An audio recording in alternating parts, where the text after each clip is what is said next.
Hi every one, ഇതൊരു informative video ആണ്. അപ്പം ഞാൻ മെയിൻലി പറയാൻ പോകുന്നത് UK-ലെ നഴ്സസ് ആയിട്ടുള്ള ആൾക്കാർക്ക് വേണ്ടിയിട്ടാണ്. അപ്പോൾ നഴ്സസ് ആയിട്ട് വന്ന ആൾക്കാർക്ക് 5 ഇയേഴ്സ് കഴിയുമ്പോൾ നമുക്ക് ILR കിട്ടുമ്പോൾ ബേസിക്കലി നമുക്ക് 3 ഇയേഴ്സ് കഴിയുമ്പം 2 ഇയേഴ്സിൻ്റെ COS അല്ലെങ്കിൽ 3 ഇയേഴ്സിൻ്റെ COS കിട്ടും. അപ്പോൾ എനിക്ക് ആക്ച്വലി കിട്ടിയത് 2 ഇയേഴ്സിൻ്റെ COS ആയിരുന്നു. അപ്പോൾ 2 ഇയേഴ്സ് വരെ വിസ എടുത്തിട്ടുണ്ടായിരുന്നുള്ളൂ. അപ്പോൾ എൻ്റെ കറക്റ്റ് ടൈമിൽ ILR ആവുമായിരുന്നു. ഒപ്പം തന്നെ എൻ്റെ ഡിപ്പെൻഡൻ്റ്, എൻ്റെ ഹസ്ബൻഡിൻ്റെയും കൊച്ചിൻ്റെയും വിസയും തീരുമായിരുന്നു. അപ്പോൾ ഞാൻ ILR എടുത്ത് കഴിയുമ്പോഴേക്കും പിന്നെ എൻ്റെ ഹസ്ബൻഡിനും കൊച്ചിനും ILR ടൈമും ആയിട്ടില്ല, അവരുടെ വിസയും തീരുവാണ്. അപ്പോൾ നമ്മൾ വിചാരിച്ചുകൊണ്ടിരുന്നത് നമുക്ക് ILR ഡിപ്പെൻഡൻ്റ് ആക്കാമെന്നായിരുന്നു. എന്നുവെച്ചാൽ എൻ്റെ ILR കിട്ടിക്കഴിയുമ്പോൾ എൻ്റെ ILR ഡിപ്പെൻഡൻ്റ് പോലെ ആവുന്നു. പക്ഷെ നമ്മൾ അങ്ങനെ ഒരിക്കലും ചെയ്യരുത്.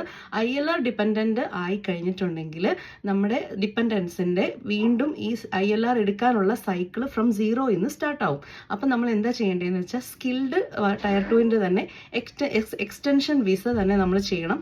അല്ലാതെ ILR ഡിപ്പെൻഡൻ്റ് എടുക്കാൻ പാടില്ല. അപ്പം നമ്മൾ ഈ ജേർണിയിൽ ഞങ്ങളെ സഹായിച്ചത് നമ്മുടെ UK-യിലുള്ള ബിബിൻ ബ്രോയാണ്. ബിബിൻ ബ്രോ ആക്ച്വലി ഇവിടെ UK-യിൽ ഒരു ഇമിഗ്രൻ്റ് അഡ്വൈസറാണ്.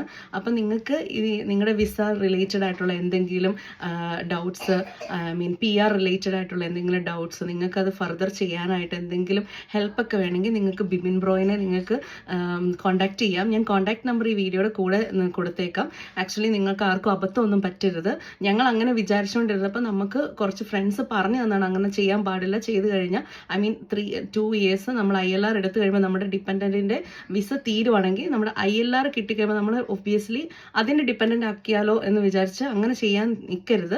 അങ്ങനെ ചെയ്താൽ നമ്മുടെ ഡിപ്പെൻഡൻസിന് 0 ഇന്ന് സ്റ്റാർട്ടാവും. പിന്നെ കുട്ടികളാണെങ്കിൽ ഇവിടെ കുഞ്ഞുണ്ടായപ്പോൾ എൻ്റെ മോൻ ഇവിടെ ഉണ്ടായതുകൊണ്ട് നമുക്ക് ILR കിട്ടിക്കഴിയുമ്പോൾ സ്ട്രേറ്റ് കുഞ്ഞിന് ഇവിടെ ബ്രിട്ടീഷ് പാസ്പോർട്ടിന് അപ്ലൈ ചെയ്യാം. പക്ഷേ സ്റ്റിൽ നമ്മൾ വിസ എടുത്തു വെച്ചു, കാരണം നാട്ടിലെങ്ങാനും ഇൻ കേസ് പോണ്ട് വന്നാലോ, കാരണം ബ്രിട്ടീഷ് പാസ്പോർട്ട് ഏകദേശം ഡിസിഷൻ വരാൻ 6 months എടുക്കും.